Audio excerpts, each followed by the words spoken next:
The Swanage ambulance car has been saved. Health chiefs initially considered withdrawing the rapid response vehicle in April 2 years ago. Following a long period of public consultation, NHS Dorset Clinical Commissioning Group has confirmed that the service will remain as a 24/7 car and will continue to provide the valuable service. Campaigners that have been fighting for 3 years to save the Purbeck ambulance car are celebrating today after the CCG and South Western Ambulance Trust announced it will be keeping the service 24 hours a day, 7 days a week. Health bosses have been conducting a review of ambulance provision across the southwest, but for now, campaigners are breathing a huge sigh of relief. We'll hear from Defend Dorset NHS in a moment. First, though, here's our political reporter, Tristan Pascoe, with more on the decision today. The Swanage-based ambulance car is crewed by a single paramedic, and being tethered to the community means it can respond to a Category 1 emergency like a stroke or a heart attack far quicker than a two-person ambulance from somewhere else in the county. Since its future came under threat, there's been a huge outpouring of support from local residents. Thousands have signed a petition. There are hundreds of posters in shops and front windows and porches of houses across the town.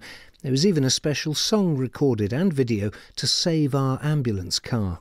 Last month, campaigners produced evidence to show that the availability of the ambulance has dropped by around half in the last 2 years, partly down to COVID. The CCG and South Western Ambulance Trust have today said that the pandemic meant the results of their review of ambulance provision took far longer than expected, but have confirmed the Swanage ambulance car will remain in the community 24/7 and that they will look to improve the staffing level of the car in future. Political reporter Tristan Pascoe there. Joining me now is Debbie Monkhouse, Swanage Town Councillor and coordinator of Save Swanage Ambulance Car campaign. So, Debbie, how are you feeling about the decision then? Hello, Ollie.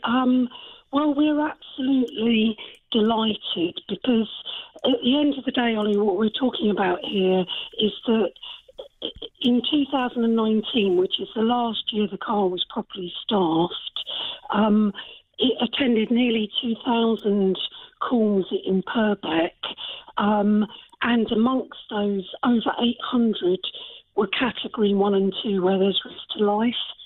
Category 1 is actually stop breathing, heart stop beating, and people need to be resuscitated. And if there's no response within 7 minutes, the chances of saving them are extremely remote. And then Category 2, the categories that were just being listed there by Tristan, heart attack, stroke. So we're talking about Purbeck, over 800 calls where there's risk to life, where the ambulance car is first on the scene and can preserve life doing CPR. They've got a range of things they can do. They carry medications and they're trained paramedics or advanced technicians that they can do to make people comfortable and save life until an ambulance can get here.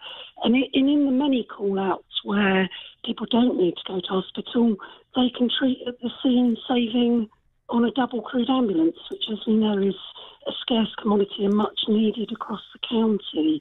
So it's just huge for our community. Just here in Swanage, over 400 risk to life calls a year attended. Yeah, and it sounds like, the prospect of not having it sounds, pretty drastic. But the other fantastic thing about this is the support from the community, how it brought people together to make this happen. How did that happen? How did the community respond to get this result? I think it was just very clear to people. We were already very concerned in our community about the loss of Paul, A&E and maternity, which will see us having to go 30 miles to get to acute hospital care. So I think when the news came that they might take away the rapid response vehicle, it was met with disbelief. And, basically people got together, we formed a campaign group, Swanage Town Council and 5 other Purbeck councils issued statements in support of the car. We collected over 50 people's stories and made them into a booklet. Someone said that they would create a song, which they did, which we then recorded and got nearly 2,000 hits on YouTube. So it's just the children in the school all did drawings of the ambulance car, and we're actually interviewed by South Today in May, and it's just been a real outpouring from our community of, not wanting to be cut off. We get a lot of holidaymakers here too, and needing something for those serious cases to save lives.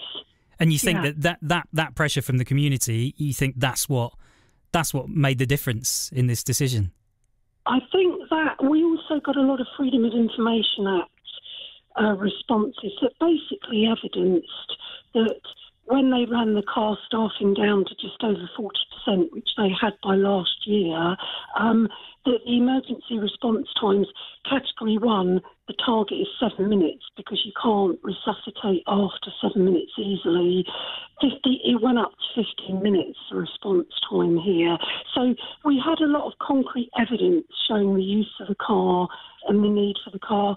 We had 2 petitions, one to the Clinical Commissioning Group, signed by over 8,000 people. And then we started a second petition to Dorset Council because we wanted them to stand up for us, which they have got statutory authority to do a number of things in this situation. And we really wanted to be sure that they were going to do them because it wasn't clear that they were.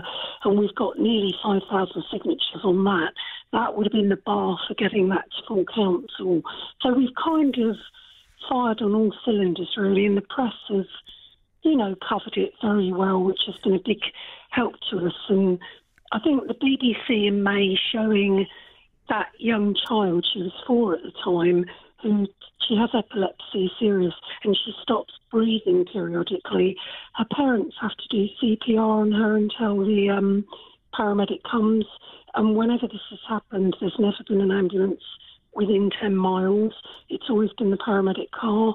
And I think the BBC covering that story was a really important milestone because that really brings it home to people what it means to our community, and with a young child, it's always very distressing to think of that. Yeah. And it's a great result for you. However, Dorset CCG is changing into a new organisation soon. And do you think with that, are you optimistic that the service will be maintained in the future? How are you feeling about that?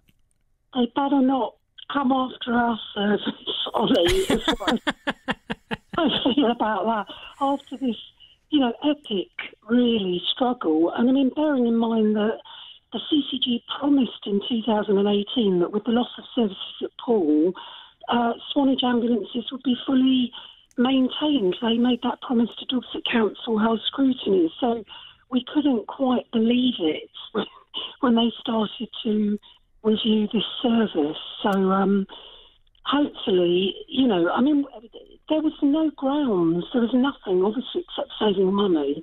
There were no grounds to withdraw it at all. So, yes. Well, I really hope we'll be left in peace now. I'd like to have a good night's sleep. Well, I'm sure you will. Congratulations to you and the other campaigners who've been fighting for the last 3 years. That's Debbie Monkhouse there, the coordinator of Save Swanage Ambulance Car Campaign. She's also a Swanage Town Councillor. 3 years they've been fighting for that. It's a long time, isn't it? Campaigners that have been fighting for 3 years to save the Purbeck ambulance car are celebrating today after the CCG and the South Western Ambulance Trust announced it will be keeping the service 24 hours a day, 7 days a week. Health bosses have been conducting a review of ambulance provision across the South West, and the Swanage-based single-person crewed ambulance car had been threatened with closure, but campaigners are breathing a huge sigh of relief. Our political reporter Tristan Pascoe has more. The Swanage-based ambulance car is crewed by a single paramedic, and being tethered to the community means it can respond to Category 1 emergencies in Purbeck, like a stroke or heart attack, far quicker than a larger 2-person crewed ambulance from somewhere else in the county. Thousands of people have signed petitions as part of the Save Our Ambulance Car campaign. Posters are in hundreds of local shops and people's front windows, and a booklet was produced and illustrated by local school children, featuring personal testimonies from 50 people in the community who say the ambulance saved their lives.